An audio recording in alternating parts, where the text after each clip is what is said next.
রাজ্যের ইপিএফও অর্থাৎ provident fund দপ্তরে 230টি শূন্য পদে নতুন রিক্রুটমেন্ট বিজ্ঞপ্তি প্রকাশিত হয়েছে। বিজ্ঞপ্তি অনুসারে কি কি পোস্টে আপনারা আবেদন করতে পারছেন, আবেদন করবার জন্য কি কি এলিজিবিলিটি ক্রাইটেরিয়া লাগবে, কিভাবে আবেদন করবেন, সে সমস্ত বিষয় নিয়ে আজকে ভিডিওটির মধ্যে আলোচনা করব।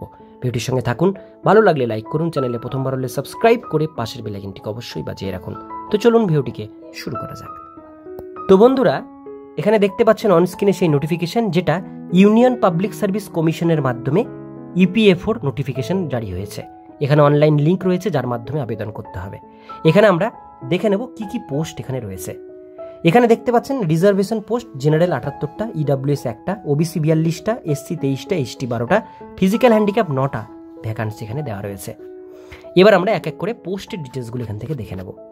এখানে দেখতে পাচ্ছেন পে স্কেল, পে লেভেল এখানে যেটা দেওয়া রয়েছে, পে লেভেল 8 অনুসারে স্যালারি পাবেন। এজ লিমিট জেনারেলদের ক্ষেত্রে maximum 30, OBC 33, ST SC 35, physical handicap 40 বছর পর্যন্ত আবেদন করতে পারবে।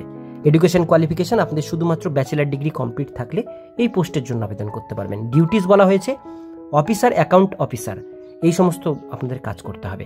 এটা group B post, account officer হিসেবে কাজ করতে হবে। হেডকোয়ার্টার নিউ দিল্লিতে আপনাদের এটার পোস্টিং হবে। তো এরকমভাবে আরও কিছু পোস্ট রয়েছে যেগুলো দেখব। 2 নম্বরে চলে আসবো। 2 নম্বর এখানে রয়েছে ভ্যাকান্সিটা দেখতে পাচ্ছেন দেওয়া রয়েছে, রিজার্ভেশন ভ্যাকান্সি এখানে মেনশন করা রয়েছে।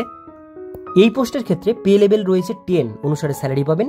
এটাতে জেনারেল ক্যাটাগরি বা ইডাব্লিউএস ক্যাটাগরি যারা রয়েছেন তারা 35 বছর পর্যন্ত আবেদন করতে পারবেন, ওবিসি 38, এসসি 40, এসটি 35 এবং ফিজিক্যাল হ্যান্ডিক্যাপ 40-45 পর্যন্ত আবেদন করতে পারবে। কোয়ালিফিকেশন এখানে আপনাদের যদি গ্র্যাজুয়েশন ডিগ্রি কোয়ালিফিকেশন করা থাকে সেক্ষেত্রে আবেদন করতে পারবেন, ঠিক আছে। আর এক্ষেত্রে যদি আপনাদের ল নিয়ে গ্র্যাজুয়েশন করা থাকে সেক্ষেত্রে অবশ্যই সেটা খুব ভালো একটা বিষয়।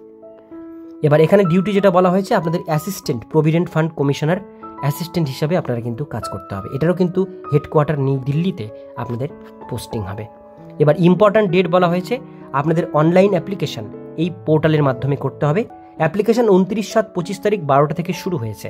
আবেদন করবার লাস্ট ডেট রয়েছে 18/8/2025 রাত 12টা পর্যন্ত।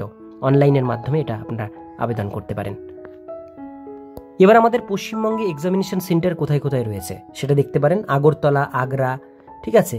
তো এরকম আপনাদের কিন্তু পশ্চিমবঙ্গ বেশ কিছু এক্সামিনেশন সেন্টার রয়েছে। এর মধ্যে আমরা দেখতে পাচ্ছি কলকাতা রয়েছে, কলকাতাতে দিতে পারেন। শিলিগুড়ি রয়েছে, শিলং রয়েছে, এরকম বিভিন্ন জায়গা রয়েছে। জায়গাগুলোতে আপনারা পরীক্ষা সেন্টার হিসেবে চুজ করতে পারেন। এবার আমরা দেখে নেব লাস্ট একটি বিষয়, সেটা হচ্ছে অ্যাপ্লিকেশন ফিস। এখানে বলা হয়েছে except female ST SC person with physical handicap candidate who are exempted, অর্থাৎ এদের জন্য কোনো ফিস লাগছে না। যারা জেনারেল, ইডাব্লিউএস, ওবিসি ছেলেরা রয়েছেন তাদের শুধুমাত্র লাগবে 25 টাকা অ্যাপ্লিকেশন ফিস। আর যারা যারা দুটো পোস্টে করবেন, বোথ পোস্ট, তাদের 50 টাকা পেমেন্ট করতে হবে। তো বন্ধুরা, এই ছিল আজকে ডিটেলস বিষয়। ভিডিওটি কেমন লাগলো অবশ্যই কমেন্টে জানান। ভালো লাগলে লাইক করুন, চ্যানেলে প্রথমবার হলে সাবস্ক্রাইব করে পাশের বেল আইকনটিকে অবশ্যই বাজিয়ে রাখুন।